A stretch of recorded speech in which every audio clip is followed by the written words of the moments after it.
హల్లెలూయా, దేవునికి స్తోత్రం.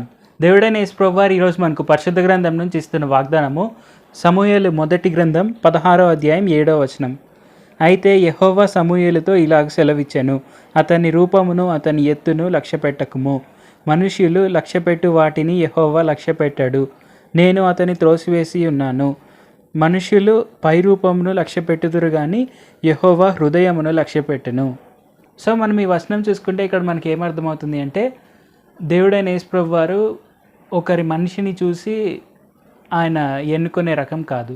సో మనకు జనాలు ఏం చెప్తూ ఉంటారంటే, నువ్వెందుకు పోయి ఆ దేవుడిని ఎంచుకున్నావు కొలవడానికి, ఆయన ఫారిన్ దేవుడు కదా, లేదంటే ఆయనేమి ఇంగ్లీష్ వాళ్ళ దేవుడు కదా, మన దేవుడేం కాదు కదా, మన కోసం రాలేదు ఈ భూమి మీదకి, ఆయన ఇజ్రాయెల్లో పుట్టాడు, ఆయన ఎందుకు ఎన్నుకున్నావు అన్నట్టు చెప్తారు.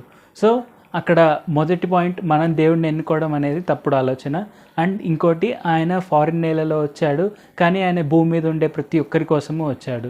సో ఆయన ఇజ్రాయెల్లో పుట్టినా కానీ ఆయన మరణించిన తర్వాత ప్రతి ఒక్కరి కోసము ఆయన మరణించారు, ప్రతి ఒక్క మనిషి కోసము. సో ప్రతి ఒక్క మనుషులు ఆయన పిల్లలే.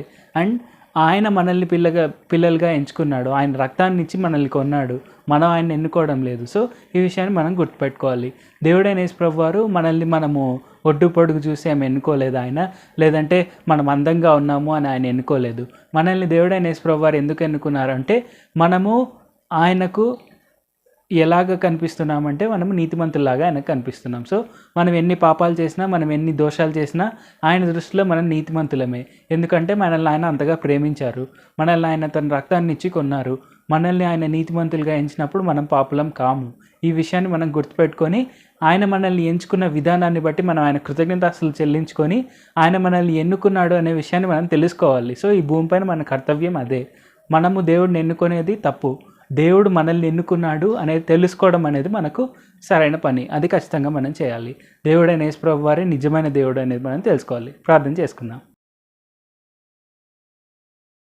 పరిశుద్ధ జీవాధిపతి జీవంగల దేవయేసయ్య, ఈ విధంగా మీరే మమ్మల్ని ఎన్నుకున్నారు అని తెలియపరిచినందుకు మీకే వందనాలు తండ్రి. మేము మిమ్మల్ని ఎన్నుకోలేదు, మేము దేవుడిగా మేము ఎన్నుకొని మేము పూజించడం అనేది తప్పుడు ఆలోచన అని మీరు మాకు తెలియపరిచినందుకు వందనాలు తండ్రి. యేసయ్య, మీరు మమ్మల్ని మీ రక్తం ఇచ్చి వెలపెట్టి కొన్నారు తండ్రి, దాన్ని బట్టి మీకే వందనాలు తండ్రి. మేము పాపులం అయినప్పటికీ మీరు మమ్మల్ని నీతిమంతులుగా ఎంచి మమ్మల్ని కొన్నందుకు మీకే వందనాలు తండ్రి. అత్యంత గొప్ప వెల పెట్టి, మీ సొంత రక్తాన్ని మీరు మాకు వెలగా పెట్టి, మీరు మా కోసం మిమ్మల్ని మీరు బలిగా అర్పించుకొని కొన్నందుకు మీకే వందనాలు తండ్రి. ఈ విషయాన్ని మేము తప్పక గుర్తుపెట్టుకొని మీ కృతజ్ఞతాస్తులు చెల్లిస్తూ మీ మార్గంలో నడుస్తూ మీ యొక్క ప్రేమను అనేకులకు తెలియపరిచే వారి వల్లే ఉండేందుకు సాయం చేయండి.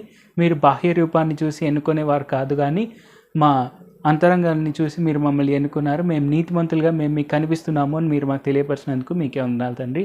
తప్పకుండా మేము ఎప్పుడు నీతి కలిగి జీవించేందుకు, పరిశుద్ధత కలిగి జీవించేందుకు సాయం చేయండి. మీరు ఇచ్చిన పరిశుద్ధాత్మ యొక్క మాటలు ఎప్పుడు వింటూ పరిశుద్ధాత్మ దేవుడు చెప్పిన మార్గంలోనే నడుస్తూ ముందుకు సాగేందుకు సాయం చేయండి. యేసు నామములో అడుగుచున్నాం తండ్రి, ఆమేన్. Thank you Jesus. దేవుడు మిమ్మల్ని ఆశీర్వదించును గాక.